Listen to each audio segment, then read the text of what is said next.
O Luiz Bravos, eu tenho mandado e-mail para deputados federais, senadores, para o Nunes Marques, estou perturbando eles, estou mostrando que estou antenado, porque o medo deles é perder o voto. É isto mesmo, Luiz Bravos. No caso do PL 42, funciona, eles têm medo de perder o voto. Ali a gente pode ir na garganta dos caras, né? Lá no Supremo Tribunal Federal, a gente tem que sensibilizar. E sensibilizar, como é que a gente consegue sensibilizar uma pessoa? Me diga, como é que você fica sensibilizado? Você pode ficar sensibilizado, às vezes, olhando uma cena, né? Você viu uma cena ali, uma cena que ela tem uma mensagem, embora não esteja falando, né? Mas, às vezes, só uma cena ali, ela já te gera uma emoção. A gente vê muito isso, a gente anda pela cidade e tal. Às vezes tu vê uma cena, um negócio que é muito emocionante. Tu veja os filmes, né? Os filmes trabalham muito isso. Às vezes uma cena que não tem diálogo nenhum, ela é emocionante. Ela é emocionante. Por quê? Porque ela está contando uma história. Tem uma história por trás. O filme é uma história. Novela é história. Aliás, novela e filme são história de vários personagens envolvidos.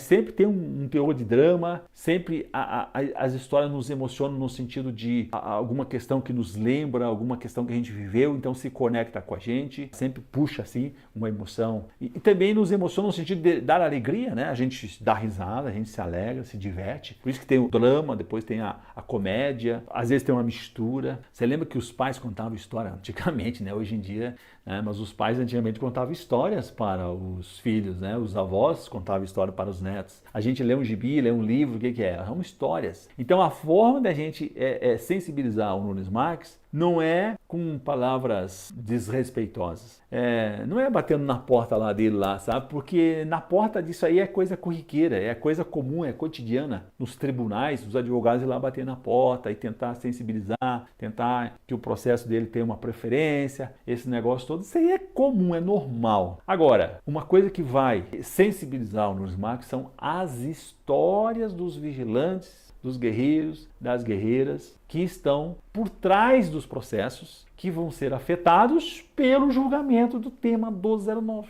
E, falando em história, nós vamos contar a primeira história de uma guerreira, que ela já nos enviou a sua história. E lembrando que essas histórias nós vamos colocar num mosaico, que esse mosaico vai ser um site onde a gente também vai divulgar para que tenha visualização. Então a gente vai trabalhar muito isso para levar as pessoas para lá, para sensibilizar, para chegar nas histórias e você conhecer as histórias. Então eu vou contar agora aqui a história de uma guerreira, tá? A Ana Evori Sberce, é isso? Lá do Rio Grande do Sul, Qual é a história dela? Ela está dizendo: boa noite, senhor Pedrosa. Eu me chamo Ana Evori, trabalhei como vigilante em empresa e, por último, em banco. 25 anos ela tinha, dei entrada na justiça no dia 21 de julho de 2020 e está suspensa desde 2021. Eu tenho 57 anos e 8 meses. Não trabalho hoje porque pela idade já não consigo na minha área da segurança, e ainda sendo mulher, fica mais difícil, e tendo vários problemas de saúde nos joelhos, na coluna e agora mais com um câncer maligno.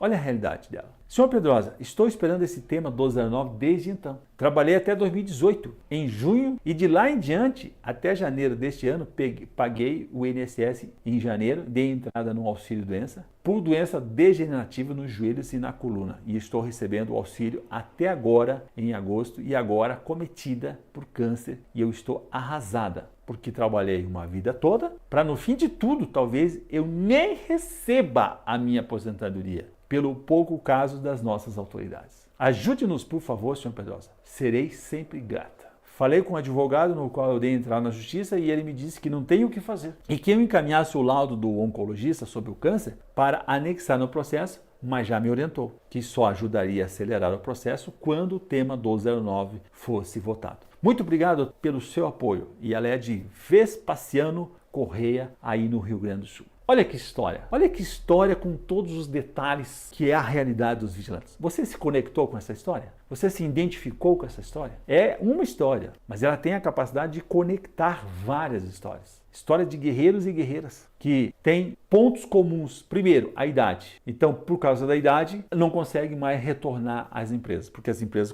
preferem pegar os mais novos, não querem pegar os com a idade para frente. Aí já aparecem as doenças ocupacionais, as doenças dos membros inferiores, joelho, da coluna. É o problema que afeta os vigilantes. São doenças ocupacionais, que são geradas decorrentes da forma com que o trabalho é realizado para determinadas categorias. Por isso que o limite é 25 anos. Por isso que o limite é 25 anos. E ela ainda tem um agravante, que agora apareceu um câncer maligno. E ela tem o medo de não conseguir talvez se aposentar, porque existe o risco da demora, existe uma urgência. Só que essa urgência não tem eficácia, eficiência, porque os processos estão sobreestados. O advogado falou para ela, e não vai adiantar nada agora, só vai acelerar quando o processo for julgado, que eu vou juntar no processo e pedir uma tutela antecipada, muito provavelmente. Então, judicialmente, realmente não tem o que fazer. Tem que vir para fora do processo. Fora do processo, a gente criar esse movimento. Então, são essas histórias que tem que chegar no seu ministro Nunes Marques para sensibilizar ele e ele dizer, puxa vida, eu vou julgar esse negócio rápido. Eu vou julgar aqui para poder liberar, para poder que, pelo amor de Deus, que essa pessoa tenha, se ela recebesse os valores atrasados, se ela recebesse o benefício, recebesse os valores atrasados, não ia ter uma condição melhor? Não ia poder fazer um tratamento melhor, fazer uma consulta, comprar um remédio, ter uma segurança melhor, ter mais tranquilidade para poder enfrentar uma doença tão difícil? Então, essas histórias que o senhor ministro Nunes Marques tem que escutar, tem que chegar até ele, para que ele consiga